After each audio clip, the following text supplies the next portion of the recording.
मैं doctor Nidhi Mathur, associate professor home science, government girls college Behror. अभी पिछले लेक्चर में हमने फिज़िकल डेवलपमेंट पढ़ा था। फिज़िकल डेवलपमेंट क्या होता है, शारीरिक विकास के क्या नियम हैं, क्या विशेषताएं होती हैं, क्या इसके अंदर ग्रोथ स्पर्ट्स होते हैं, क्या महत्व है शारीरिक विकास का, इन सब के बारे में पढ़ा था। अब हम विभिन्न अवस्थाओं में शारीरिक विकास कैसे संपन्न होता है ये पढ़ेंगे। और आज हम पहला प्रारंभ करेंगे नवजात शिशु से। नवजात शिशु का शारीरिक विकास कैसे होता है। नवजात शिशु जो कि जन्म से हम कहते हैं 2 सप्ताह का जो बालक होता है, 0 से 15 डेज वाला जो शिशु होता है वो नवजात शिशु कहलाता है। सबसे पहले लंबाई और भार की हम बात करेंगे। तो जो जन्म के समय जो शिशु होता है उसकी एवरेज जो लंबाई होती है वो 9.5 इंच होती है और वेट उसका होता है 7.5 पाउंड के करीब। हालांकि वंशानुक्रम और वातावरणीय कारकों के कारण कई बार इसमें परिवर्तन हो सकता है। और ये भी देखा जाता है कि जो जन्म के समय लड़के होते हैं उनकी लंबाई और भार बालिकाओं की तुलना में कुछ ज़्यादा होती है। इसके अतिरिक्त जो प्री मैच्योर बच्चे जो होते हैं, 7 महीने में जो जिन शिशुओं का जन्म हो जाता है, वो शिशु भी जो मैच्योर पूरे परिपक्व शिशु हैं उनकी तुलना में लंबाई और भार में भी कम होते हैं। और ये जो वजन है या लंबाई है वो बहुत सारी चीज़ों के द्वारा प्रभावित होती है। जैसे माँ का भोजन है, माँ का भोजन अगर आहार उसका संतुलित और पौष्टिक नहीं है और विशेष रूप से जैसे वृद्धिजनक चीज़ें नहीं खा रही है, वो प्रोटीन नहीं खा रही है, प्रोटीन की कमी रह जाती है, तो भी शिशु की लंबाई व भार कम रह जाता है। बर्के ने एक स्टडी करी थी, उसने अध्ययन करा तो पाया कि जो गर्भावस्था के जो अंतिम महीना होता है उसमें जो आहार माता लेती है, गर्भवती महिला जो आहार लेती है, वो शिशु की लंबाई और भार को बहुत अधिक प्रभावित करता है। भोजन के अलावा माता पिता की आर्थिक संपन्नता और विपन्नता वो भी शिशु की लंबाई तथा भार को प्रभावित करती है। यदि माता पिता साधन संपन्न हैं तो माँ का आहार गुण और परिमाण दोनों में अच्छा होता है, जिससे शिशु के स्वास्थ्य पर सकारात्मक प्रभाव पड़ता है। गिब्सन ने भी एक स्टडी करी थी जिसमें उन्होंने बताया कि जिनका आर्थिक स्तर निम्न होता है उनके बच्चे आकार में छोटे और भार में न्यून होते हैं। इसी तरह शिशु की जो गर्भकालीन क्रियाशीलता है ना, गर्भ के समय कितना क्रियाशील है उस पर भी निर्भर करता है उसकी हाइट और वेट। जैसे अगर बहुत ज़्यादा क्रियाशील है तो शक्ति का उपयोग बहुत अधिक मात्रा में करेगा, जिससे कि जन्म के समय उसके दुर्बल और कम भार के होने के चांसेस हो जाते हैं। सोनटाग ने एक एक्सपेरिमेंट करा था तो उसने भी यही देखा कि भ्रूण जहाँ अधिक क्रियाशील होता है तो उसकी लंबाई व भार कम होने की संभावना रहती है। फिर बर्थ ऑर्डर भी बच्चे का, बालक का जो जन्म क्रम है कि कौन से नंबर पे हुआ, कि पहला बच्चा है कि दूसरा बच्चा है, कौन से नंबर का बच्चा है। तो मेरेडिथ ने एक स्टडी करी, उसमें उसने देखा कि जो गर्भवती स्त्री होती हैं उनका जो पहला बच्चा बाद के बच्चों के कंपैरिजन में लंबाई में 1% और वजन में 9% हल्का होता है। फिर लंबाई और भार के बाद हम शारीरिक अनुपात की अगर बात करें तो शारीरिक अनुपात में भी नवजात शिशु जो वयस्क होते हैं, अडल्ट्स होते हैं, उनसे बिल्कुल डिफरेंट होता है। वयस्कों का जहाँ सिर और शरीर का अनुपात 1/7 या 1/8 होता है, जबकि शिशुओं में ये अनुपात 1/4 होता है। यानी शिशुओं का सर बहुत ज़्यादा बड़ा होता है धड़ की अपेक्षा। इसी प्रकार नवजात शिशु का जो चेहरा तथा मस्तिष्क का अनुपात भी 8/1 का होता है, जबकि वयस्कों में ये अनुपात 2/1 होता है। फिर शारीरिक आकृति में भी जो शिशु है वो वयस्कों से भिन्न होता है। जैसे उसके दांत नहीं होते हैं, हाथ और पैर सिर की अपेक्षा छोटे होते हैं, नाक ऐसी चपटी सी दिखाई देती है, पेट कुछ बड़ा और उभरा होता है, सिर पर हल्के ऐसे सॉफ्ट से हेयर होते हैं, त्वचा कोमल गुलाबी सी होती है, मांसपेशियां भी कोमल होती हैं, अनियंत्रित सी होती हैं, जो हड्डियां होती हैं, अस्थियां, वो भी लचीली सी होती हैं, है ना। जैसे हम अब आँख की बात करें तो आँखों में हल्का भूरापन सा होता है, लेकिन कुछ दिनों बाद ही वो बदलकर अपना स्थायी रंग प्राप्त कर लेता है कि भी काली, जैसे जनरली बच्चों की आंखें काली होती है, लेकिन ये सब डिपेंड करता है जीन्स पर, पेरेंट्स से, जो हेरिडिटी से, जैसे पेरेंट्स होते हैं, माता पिता की आंखें हुई, आंखों का रंग हुआ वही आता है। नीला रंग हुआ, काला रंग हुआ, भूरा रंग हुआ, जैसी भी आंखें माता पिता की होती हैं, जो जीन्स उसको प्राप्त होते हैं उस हिसाब से उसका आंखों का रंग होता है। और जो आकार में आँखें हैं, जो पूर्ण रूप से हमको परिपक्व दिखाई देती है, लेकिन उसकी गति जो होती है वो नियंत्रित नहीं होती है। जैसे पुतलियाँ जो होती हैं वो इधर उधर घूमती रहती हैं, कहीं स्थिर नहीं हो पाती।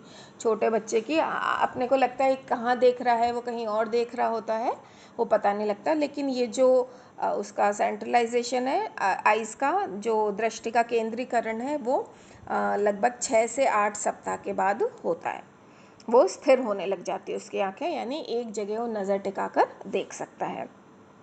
फिर नवजात शिशु की गर्दन भी बहुत छोटी होती है, जो करीब करीब दिखाई नहीं देती है। ऐसा लगता है कि सर और धड़ आपस में जुड़ा हुआ है, जबकि इसका कारण ये होता है कि सर शरीर की अपेक्षा काफ़ी बड़ा होता है ना, 1:4 का रेशो होता है, तो इस कारण से सर काफ़ी बड़ा होता है, तो लगता है कि गर्दन है ही नहीं। फिर जो शिशुओं के बाल होते हैं वो काफ़ी मुलायम और ऐसे काले काले या जो भी रंग होता है, कई बच्चों के भूरे भी होते हैं, वो सारा जीन्स और रेसेस पे भी डिपेंड करता है कि क्या है, उस हिसाब से बालों का रंग होता है। फिर मांसपेशियां जो होती हैं वो भी बहुत छोटी, कोमल और अनियंत्रित होती है, और शरीर की अन्य मांसपेशियों की तुलना में जो पैर और गर्दन की मांसपेशियां जो होती हैं बहुत कम विकसित होती हैं। फिर अस्थियों की हम बात करें तो अस्थियां भी बहुत कोमल और लचीली होती है, क्योंकि वो कार्टिलेज से बनी हुई होती है ना। और फिर जैसे जैसे समय के साथ साथ उनका कैल्शियम का इंटेक बढ़ता है, फास्फोरस का इंटेक बढ़ता है, तो कैल्शियम से वो अस्थियां कड़क होने लगती हैं, कैल्सिफिकेशन की क्रिया होने लगती हैं और कठोर और मजबूत अस्थियां हो जाती हैं। और संख्या में भी जो अस्थियां हैं शिशु की वो ज़्यादा होती हैं वयस्कों से। फिर त्वचा की बात करें तो त्वचा कोमल और गहरे गुलाबी रंग की होती है, और त्वचा कोमल होने के साथ साथ होने के कारण जो एनवायरमेंटल फैक्टर्स है ना, सर्दी गर्मी, इससे बहुत जल्दी प्रभावित हो जाती है, और जन्म के 15 दिन के बाद ही त्वचा अपना स्थायी रंग लेने लगती है। फिर हम बात करें अगर दांतों की, तो जन्म के समय शिशुओं में दांत नहीं होते, मतलब बाहरी रूप से हमको दांत नहीं दिखाई देते। हालांकि इनका जो विकास जो होता है या उसकी जो नींव है, फाउंडेशन, वो 5th मंथ ऑफ प्रेगनेंसी में, गर्भावस्था के 5वें महीने में भी पड़ चुकी होती है। और जो बाहर हमको जो दांत दिखाई देते हैं वो बाद में निकल कर आते हैं उसके।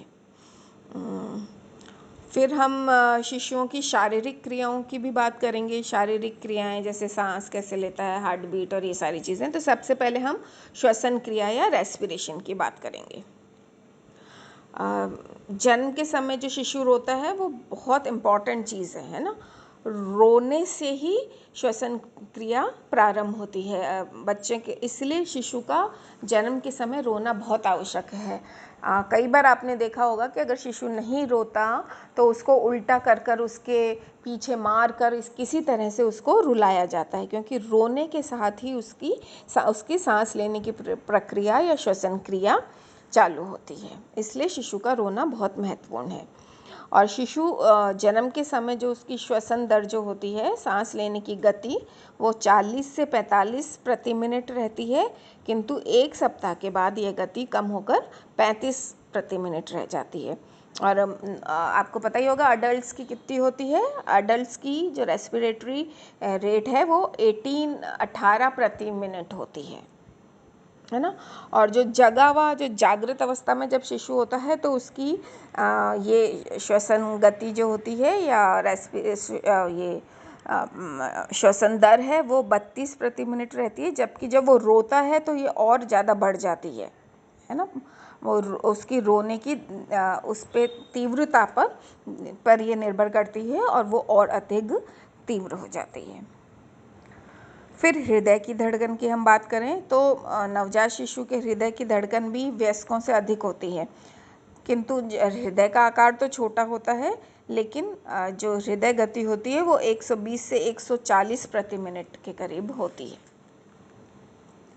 फिर टेम्परेचर भी जो शिशुओं का जो शरीर का तापमान है वो वयस्कों की तुलना में बहुत अधिक होता है और परिवर्तनशील होता है। जो स्वस्थ जो अगर हम नवजात शिशु की बात करें तो उसका टेम्परेचर 98.2 डिग्री या 99 डिग्री फ़ारेनहाइट रहता है। पल्स रेट भी ये जो छोटे शिशु होते हैं या जो शिशु होते हैं उनकी वयस्कों से अधिक रहती है। जो हमारी नॉर्मल होती है कि 70 से 72 प्रति मिनट होती है, जबकि शिशुओं की जो पल्स रेट या नाड़ी गति जो होती है वो 120 से 150 प्रति मिनट होती है। और सोते और रोते समय इस गति में परिवर्तन हो जाता है। शिशु की नाड़ी गति मतलब जिस समय वो रोता है तो वो 118 के करीब आसपास हो जाती है और सोते समय 120 के प्रति मिनट के करीब हो जाती है। फिर यहाँ हम एक और इम्पॉर्टेंट उसका वो चूसने संबंधी जो क्रियाएं होती हैं उसके बारे में भी बात करेंगे। यानी जन्म के बाद शिशु में चूसने संबंधी क्रिया का विकास स्वतः ही हो जाता है। मतलब ये एक नेचुरल रिस्पॉन्स है, वो इनबॉर्न है, मतलब वो जन्म से स्वयं लेकर आता है, सहज रूप से ही वो चूसने वाली क्रिया करता है। यदि उसके होठों से किसी भी चीज़ को स्पर्श कराया जाता है तो वह चूसने संबंधी सहज क्रिया करने लगता है। कोई भी चीज़ उसके मुंह के पास ले जाएंगे तो वो सक करने लगेगा उसको। और स्पॉक ने एक स्टडी करी थी, उसने ये देखा कि जो बच्चे स्तनपान करते हैं उनमें चूसने की सहज क्रिया अन्य बच्चों की तुलना में अधिक पाई जाती है। फिर हम भूख की बात करें तो जन्म के तुरंत बाद शिशु को भूख का अनुभव नहीं होता, लेकिन करीब 2-3 दिन बाद भूख का अनुभव तीव्रता से होने लगता है। और प्रारंभ में जो भूख की क्रिया होती है तीव्र और अनियमित होती है कि थोड़े से दूध पिया उसने और वो शांत हो गया, है ना। फिर लेकिन 2 सप्ताह बाद शिशु को समय से भूख लगने लगती है। और एक स्टडी करी थी उसने, प्रैट ने, उसने ये बताया कि जो नवजात शिशुओं का पेट 4 से 5 घंटे में खाली हो जाता है और उनकी छोटी आंतों में 7-8 से 8 घंटे में तथा बड़ी आंतों में 2 से 4 घंटे में खाली हो जाता है। और मलमूत्र का त्याग शिशु दूध पीने के आधे घंटे बाद करता है और 24 घंटे में शिशु लगभग 5 बार मल त्याग करता है। फिर निद्रा की हम बात करें तो नवजात शिशु जन्म के बाद अधिकांशतः सोता ही रहता है, केवल भूख लगने पर या मलमूत्र त्याग करने पर ही जागता है। यानी संपूर्ण दिन में वो लगभग 15-20 घंटे सोता है। और जैसे जैसे उसकी एज बढ़ती जाती है आयु वृद्धि के साथ साथ उसकी नींद में कमी आने लगती है। फिर मूत्र त्याग की बात करें तो जन्म के बाद शिशु के मूत्र त्याग का कोई निश्चित समय नहीं होता और उस पर कोई कंट्रोल भी नहीं होता उसका। कभी कभी जन्म के तुरंत बाद मूत्र त्याग कर देते हैं और कभी कभी 2 दिन तक नहीं करते हैं। और जन्म के प्रथम सप्ताह में मूत्र की मात्रा कम होती है और 24 घंटे में लगभग 2 औंस के करीब होती है। शिशु गर्मी के मौसम में कम और जाड़े के मौसम में अधिक मूत्र त्याग करते हैं। और नवजात शिशु का मूत्र त्याग की जो ये क्रिया है उस पर उसका खुद का कोई कंट्रोल नहीं होता, ये विथ एज आता है। फिर मल त्याग की प्रक्रिया भी इसी तरह से जन्म के कुछ घंटे बाद प्रारंभ हो जाती है और शिशु जन्म के 3-4 दिन और दिन में 4-5 बार चिपचिपा और हरे रंग का पदार्थ मल के रूप में निष्कासित करता है और बाद में मल का त्याग दूध पीने के आधे घंटे बाद और दिन में लगभग 5-6 बार मल का त्याग करता है वो। और मल त्याग करने की क्रिया पर शिशु का स्वतः नियंत्रण नहीं होता, धीरे धीरे ट्रेनिंग के द्वारा उसको ये सब हम सिखाते हैं। फिर हम नवजात शिशु की कुछ संवेदनशीलता के बारे में भी बात करना चाहेंगे कि जन्म के बाद उसकी जो ज्ञानेंद्रियां हैं वो काम करने लगती हैं, लेकिन सभी जो ज्ञानेंद्रियां हैं वो समान रूप से काम नहीं करती। कुछ ज्ञानात्मक जो योग्यताएं हैं उन पर निर्भर करती है। जैसे हम पहली बात करें दृष्टि की संवेदना, है ना, तो जन्म के लगभग 30 घंटे बाद बालक के नेत्र काम करने लगते हैं और जन्म के समय जो दोनों आँखों में कोई समन्वय नहीं रहता, किंतु धीरे धीरे आंखें संतुलित ढंग से काम करने लगती है। और जब शिशु 6 सप्ताह का होता है तब गतिशील वस्तुओं का सफलतापूर्वक वो अनुसरण कर लेता है, उसको देख लेता है आराम से। फिर ऑडिटरी, अगर हम सेंसेशन की बात करें, श्रवण संवेदनाओं की, तो ये बहुत कम विकसित होती है नवजात शिशु में, और जन्म के कुछ समय तक मतलब उनमें बहरापन ही पाया जाता है, वो उनको कुछ सुनाई नहीं देता। फिर स्वाद की हम बात करें, टेस्ट सेंसेशन की या स्वाद संवेदना की, तो यह संवेदना जन्म से ही पूर्ण रूप से विकसित होती है। वे स्वाद में फ़र्क कर लेते हैं, जैसे इनको मीठा अच्छा लगता है, कुछ को कड़वा, कुछ मुंह से बाहर निकाल देते हैं। ये मतलब टेस्ट की सेंसेशन उनमें जन्म से ही होती है। फिर है गंध की संवेदना। गंध की संवेदना भी काफ़ी विकसित होती है, ख़ास तौर पर दूध को तो वह बहुत जल्दी मतलब पहचान लेते हैं, सूंघ लेते हैं दूध को। फिर है त्वचा की, तो त्वचा संबंधी ये जो संवेदना भी इसमें शिशुओं में विकसित होती है, और सभी अंग संवेदनशील होते हैं, लेकिन होठ, हाथ, पैर के तलवे अधिक ज़्यादा संवेदनशील होते हैं, और गर्म और ठंडे का भी उनको बहुत जल्दी एहसास हो जाता है। यानी जैसे हम बच्चे के होठ को छूते हैं या हाथ को या पाँव के तलवों को छूते हैं तो एकदम से वो रेस्पॉन्ड करते हैं ना, उसका तुरंत जवाब देते हैं। और फिर ऑर्गेनिक जो उसमें अवयव संवेदना भी होती है, वो भूख की या तकलीफ़ की, है ना, संवेदनाएं होती हैं, और जो जब वो रोता है तो इन संवेदनाओं के द्वारा व्यक्त करता है। ये संवेदना जन्म से ही होती है, और जैसे जैसे वयस्क हो जाते हैं तो वो और अधिक हो जाती है। फिर कुछ नवजात शिशु की विशेषताएं हैं। सबसे पहले कि शिशु पराधीन होता है, वो अपनी सभी आवश्यकताएं दूसरों के द्वारा पूर्ण करता है, माता पिता या जो भी उसका केयर टेकर है उस पर निर्भर रहता है। और जैसे जैसे उसकी आयु बढ़ती जाती है, लर्निंग के द्वारा वो सीखता जाता है, मैच्योरेशन के बाद उसको नई नई चीज़ें आ जाती है, और फिर ये पराधीनता में कमी हो जाती है। फिर दूसरी बड़ी विशेषता है कि व्यक्तिगत विभिन्नता होती है, मतलब प्रत्येक शिशु दूसरे शिशु से हर तरह से, व्यवहार में, बाहरी फिजिकल अपीयरेंस में, सूरत में, हर तरीके से भिन्न होता है। यहाँ तक कि मतलब एक ही परिवार में अगर दो बालक हैं तो भी वो अलग अलग होंगे, क्योंकि उनकी विकास की गति भी अलग अलग होती है। और फिर उनका जो एडजस्टमेंट है, समायोजनशीलता, शिशु ना वातावरण के साथ समायोजन बहुत सहजतापूर्वक करते हैं। जितनी क्षमता समायोजन की शिशुओं में होती है उतनी हम में नहीं होती, वो हर प्रकार के वातावरण के साथ इजीली एडजस्ट कर लेते हैं। अब जब वातावरण के एडजस्ट की बात कर रहे हैं तो किन किन चीज़ों को समायोजन मुख्य रूप से करना पड़ता है। पहला जो करना पड़ता है वो होता है टेम्परेचर के साथ। जो शिशु को गर्भ में जो वातावरण होता है वो बिल्कुल गर्म होता है, लेकिन जब वो जन्म लेता है तो उसे बिल्कुल भिन्न टेम्परेचर मिलता है, तापमान मिलता है, और ये टेम्परेचर भी ऋतुओं के अनुसार बदलता रहता है। तो सब शिशुओं को बाहरी वातावरण के टेम्परेचर के हिसाब से अपने आप को एडजस्ट करना पड़ता है। फिर स्वतंत्र रूप से सांस लेने के लिए एडजस्ट करना पड़ता है। अभी तक जो था गर्भस्थ शिशु जो था वो माँ के जो अम्बिलिकल कॉर्ड होते हैं, नाभि रज्जु, उसी के द्वारा ऑक्सीजन प्राप्त करता था, जो कि जन्म के समय तुरंत काट देते हैं हम। तो अतः जब नवजात शिशु स्वतंत्र रूप से जन्म लेता है तो उसको सांस भी खुद ही लेनी पड़ती है, और जन्म के बाद जब बच्चा रोता है तो वह इस बात को बताता है कि बाहरी वातावरण में सांस लेना उसने प्रारंभ कर दिया है।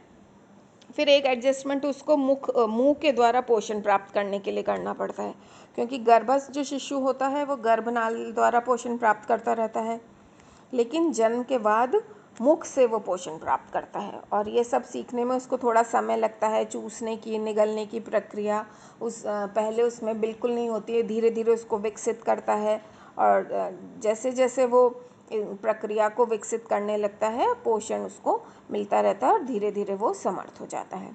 और फिर लास्ट जो चीज़ जिससे कि उसको एडजस्टमेंट करना होता है वो है उत्सर्जन की क्रिया, और जो यह क्रिया है वो भी जन्म के कुछ समय बाद ही प्रारंभ हो जाती है ना। जिस बच्चे का जन्म नेचुरल स्वाभाविक रूप से हुआ होता है, नॉर्मल डिलीवरी से हुआ होता है, उसे वातावरण से समायोजन करने में बहुत अधिक समय नहीं लगता। लेकिन जो बच्चे स्वाभाविक रूप से ना, जैसे कोई सिजेरियन या कोई ऑपरेशन से होते हैं, तो उन्हें वातावरण के साथ समायोजन स्थापित करने में समय ज़्यादा लगता है।